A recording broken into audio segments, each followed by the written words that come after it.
Hey, so if you want to turn long articles or notes into short, clear summaries, yeah, Google Gemini can do that in seconds. In this guide, I'll show you step by step how to summarize text using Google Gemini in 2026. First thing, go to Google Gemini and sign in with your Google account. Start a new chat. Next, copy and paste your text into the chat. So, this could be notes, articles, or documents. All right?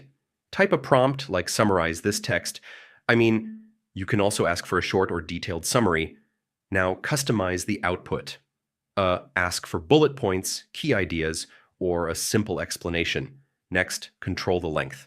So, you can ask for a one-paragraph summary or a very short version, all right? Refine it if needed. You can ask Gemini to simplify or highlight important points, and yeah, copy and use your summary. It's perfect for study notes, reports, or quick reading. So that's how you summarize text using Google Gemini. It's a simple way to save time and understand information faster.